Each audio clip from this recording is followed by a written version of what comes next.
전 세계의 모든 직장인들이 가장 가고 싶어하는 곳이 구글입니다. 구글을 많은 사람들이 가고 싶어하죠. 근데 구글에서도 어떤 팀은 성과가 좋고 어떤 팀은 성과가 좋지 않아요. 이상하죠. 그래서 이제 구글에서 연구를 한 겁니다. 도대체 왜 어떤 팀은 성과가 좋은데 어떤 팀은 성과가 좋지 않을까 부분들에 대해서 이제 연구를 하고 하다가 이제 유명한 아리스토텔레스 프로젝트라는 걸 진행을 하게 됩니다. 그 프로젝트를 시작할 때 핵심 연구 논문으로 채택된 게 바로 에이미 에드먼슨이라는 하버드 대학교 MBA 교수의 논문이었어요. 근데 에이미 에드먼슨이 어떤 논문을 쓰냐면 병원을 연구해요. 병원을. 자, 병원이라는 건 어떤 조직이에요? 가장 전문적인 팀이다라고 많이들 얘기해요. 의사가, 그러니까 뭐 전문의가 팀장이고 또 밑에 전공이 인턴, 레지던트 있고 간호사 이렇게 쭉 있다라는 것들이죠. 자, 병원을 연구하는데 우리가 보통 연구자들이 연구를 할 때는 가설이라는 걸 세웁니다. 그러니까 아마 이럴 것이다라는 가설을 세우는데 그 가설이 뭐냐면 자, 팀워크라는 게 있어요. 그리고 의사들은 의료 과실이라는 게 병원에서는 많이 발생을 합니다. 자, 의료 과실에 따라 성과가 달라지겠죠. 자, 한번 생각을 해보세요, 여러분들이. 이제 내가 가설을 세울 때 팀워크가 좋아요. 그럼 의료 과실이 많을까요, 적을까요? 팀워크가 좋으면 과실은 적겠죠. 의료 과실은 적으면 성과가 높겠죠. 이게 당연한 상식 아닙니까? 팀워크가 낮아요. 의료 과실은 많겠죠. 의료 과실이 많으니까 성과가 떨어지겠죠. 이게 누구나 예측할 수 있는 가설입니다. 그러니까 에이미 에드먼슨도 이렇게 예측을 하고 실험에 들어간 거죠. 그랬는데 실제 병원 연구 결과를 봤더니 놀라운 일이 벌어져요. 팀워크가 좋은데 의료과실이 많아요. 의료과실이 많은데 성과는 좋더라는 거 이상하죠? 자, 두 번째. 팀워크가 낮아요. 근데 의료과실이 적어요. 의료과실이 적은데 성과는 역시 적습니다.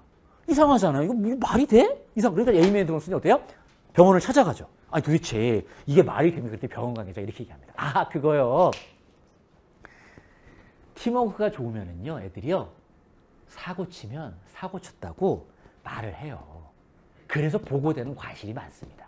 근데요, 보고가 되니까 바로 대처를 하잖아요. 그래서 성과가 좋은 겁니다. 자, 두 번째. 팀워크가 안 좋으면요, 애들이 사고 쳐도 말을 안 해요. 왜? 말했다가 작살나니까. 어떡합니까? 감추고 숨기죠. 그러니까 보고되는 과실이 적은 거예요. 적으니까 어떻게 해요? 실제 나중에 문제가 뻥뻥 터지니까 성과가 떨어지더라는 거죠. 이것을 에이미 에드먼슨이 뭐라 그랬냐면 실제 팀워크가 좋아서 성과가 내려면 자기가 사고 쳤을 때 사고 쳤다고 보고할 수 있어야 된다는 거. 이걸 에이미 에드먼슨은 심리적 안전감이라고 표현을 했습니다. 그러니까 여러분들이 나름 이제 위계질적 구조가 어떻게 되어 있는지를 봤을 때 이제 리더가 되는 분들이 중시 여겨야 될 것은 이거예요. 우리 애들이 일을 준단 말이에요. 그럼 사실 가서 사고 칠 수 있어요. 일이 잘 안 될 수 있어요. 문제는 그걸 바로 보고할 수 있느냐라는 거예요. 혹시 얘들이 감추면 어떻게 되는 거예요? 나중에 문제가 뻥뻥 터지는 거예요. 근데 안 감추면 어때요? 대응을 하겠죠. 그럼 과연 우리는 모였을 때 어떤 얘기를 해도 허용이 될 만한 안전감을 갖고 있느냐라는 거예요. 자, 보세요. 우리가 보통 회의를 하면 사람들이 말을 잘 안 합니다. 왜 말을 안 할까요? 첫 번째, 일단 김 부장님이 뭐라고 아이디어를 내요. 그때 옆에서 말도 안 되는 얘기를 뭐라 그래요? 야, 김 부장, 너가 말이 되는 얘기냐? 그거 말도 안 되는 얘기를 하고 있으냐? 라고 이제 쿠사리를 먹어요. 두 번째, 김 부장이 괜찮은 얘기를 하면 그럼 뭐라 그래요? 야, 김 부장, 그거 아이디어 좋다. 야, 네가 한번 해봐라.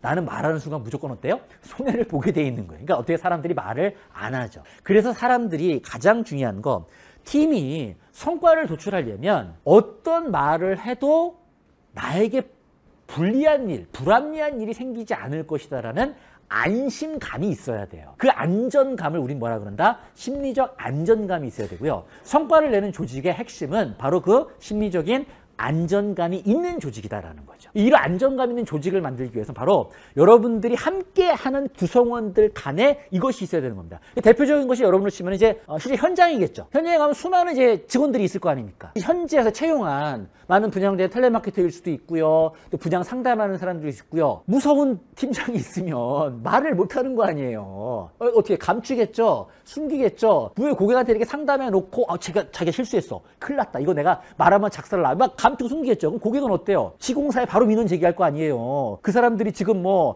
힐스테이트하고 일하지 컬리넌 홀딩스가 누군지도 모르는 사람들이란 말이에요. 여러분 다 힐스테이트 이름 걸고 하잖아요. 그러니까 힐스테이트 가서 막 민원 넣을 거 아니에요. 사실은 그 사람은 어떤 사람이에요? 힐스테이트의 분양대행인 컬리넌 홀딩스에서 뭐 광주 지역 분양을 위해서 현지에서 채용한 그 직원인데 그 직원이 심리적 안정감이 떨어져서 고객에게 사고를 치고 말을 안 해. 그 사람 어때요? 힐스테이트에 민원을 넣겠죠. 힐스테이트 본사에서 뭐야? 하는 순간 어떻게 되는 거예요? 이게 사실은 우리가 이 안전감이 필요한 가장 중요한 요소가 되는 부분들이다라는 것들인 거죠.